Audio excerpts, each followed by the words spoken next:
like without a cap close because then we know where it is. Test, test, test. And I don't go like that on it. You mean you don't want a permanent marker stain on your sweater? You would throw your shit out. Alex de Campi, right? Yeah, maybe. Yeah. Let me have one of the posters just because I can then. I just want to do one.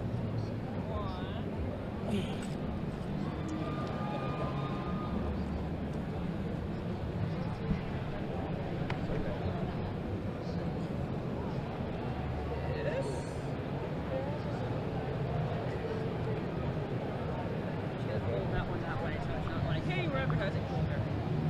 You gotta get one of those grindhouse posters. Okay.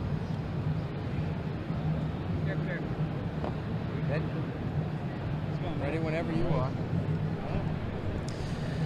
I'm here down at Dark Horse Comics, and we're speaking with writer Alex de Campi about the new press release we just saw today for probably one of the most unusual pairings and crossovers in comic history, Predator and the Archies. What can you tell us about this? It's a dream project. I take a wonderful, gentle, beloved teen series and kill them slowly and horribly, one by one.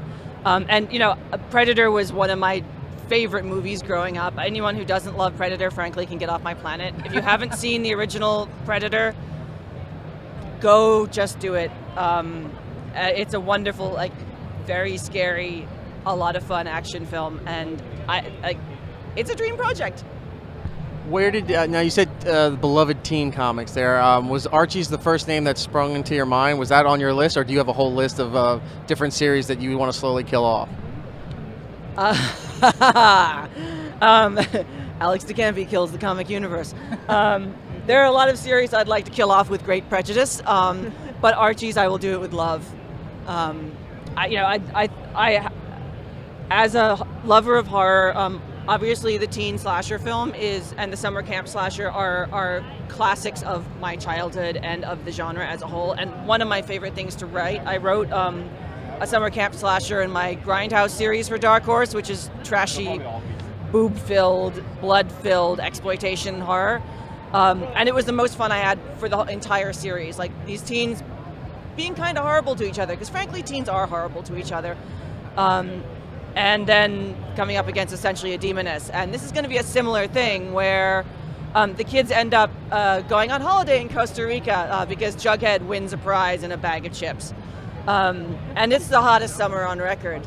It's really hot. So how does one make this come together? Because it's a very unusual pairing, and it's two completely different genres, and one is going to be killed off. So how do you get the permission to do that? They just came to me and they said, I fancy writing Archie versus Predator. And I'm like the bear's shit in the woods, you know. Can I say that? Yeah. Okay, good. It's uncensored. Okay, the bears bleep in the woods. Yes, they do. And then I got on, we had a conference call between me, my editors at Dark Horse, and the editors at Archie, who I didn't know, but I'd heard really good things about. And the Archie guys were incredibly supportive. They were even like, okay, well, when are we going to kill off this character? And I'm like, you really want to kill off that character? And they're like, oh, yeah. There's promo art with, Jughead's spine, trailing in the wind at being held by the Predator. I mean, it's just, the art is going to be by Fernando Ruiz, who's one of the great classic Archie artists. He has this really beautiful, light, it looks like a really easy line, but, let me tell you, you have to work really hard to make a line look that easy. And so the series overall is going to feel a bit more like Final Destination than it's going to feel like the Archie Horrorverse stuff, because you're not going to open it up and immediately think, oh, this is going to be a dark book. It's going to be really bright and shiny, and the kids are going to look cute and perky, and then we're going to skin them.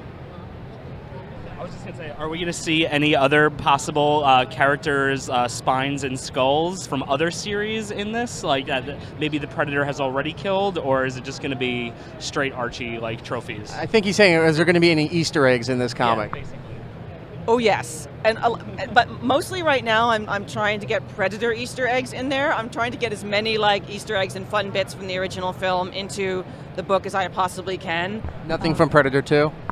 Maybe from Predator 2, but my love is really for the original one, and because of the jungle setting. If I were sending them to East LA, sure, I'd do Predator 2 stuff, but they're going to be in Costa Rica, in the jungle.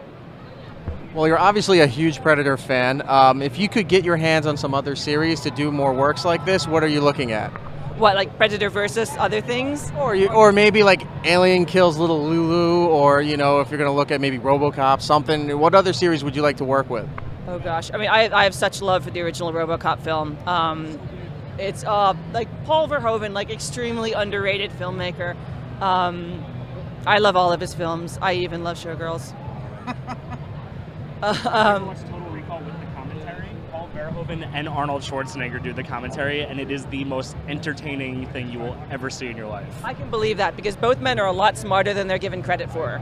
Yeah, but it's just two foreigners babbling at each other. Like, it's the funniest thing. Like, highly recommended. Okay, now I know what I'm going to do tonight after the image party. I'd have to think about it. I mean, all my headspace has been going into like Archie research, rewatching Predator like 8 times. God, my life is so hard. Being paid to rewatch Predator. So this is coming out now, April 2015. Is that what I wrote? Yes, I've done the full outline. It's going through around everybody for approvals. The only thing that makes me sort of sad is that I want to put Archie in a Gundam suit to fight Predator. Because what are the best things in life, Conan? I mean, like, let's take all the really awesome things and put them in one comic. In fact, let's just cram them into one issue. I know. And one of the licensors is a bit like, I don't know about a Gundam suit. I think they think we're going to put, like, fucking Optimus Prime in there. And we're like, no, it's just like a robot exoskeleton that Dilton builds because Dilton secretly watches, like, is obsessed with Gundam. And I said Gundam suit because that's what makes, like, all my friends would be like, oh, but I think the people on the licensing side, like, looked it up and found something and were like, oh, no. Yeah. Thank you so much, Alex de Campi. We look forward to it coming out of Dark Horse Comics April in 2015. And if you can, I'm sure you're going to be doing some signings and stuff. I'm going to get a copy, and I hope you would sign it. Thanks a lot. If people can't wait, they should check out my second season of my Grindhouse series. The trade from the first trade from the first season is out now, and the second season starts on November 17th with a 2-part Christmas horror story, because nothing says Christmas like disemboweling your relatives in the snow, with R.M. Garrett, who drew Scalped, and the art is absolutely fantastic, and that's another fine Dark Horse product. And where are you on Twitter? Alex de Campi. Like, pretty much on all social media, I am ALEXDECAMPI. Great thing about having a random Italian name. Thank you very much.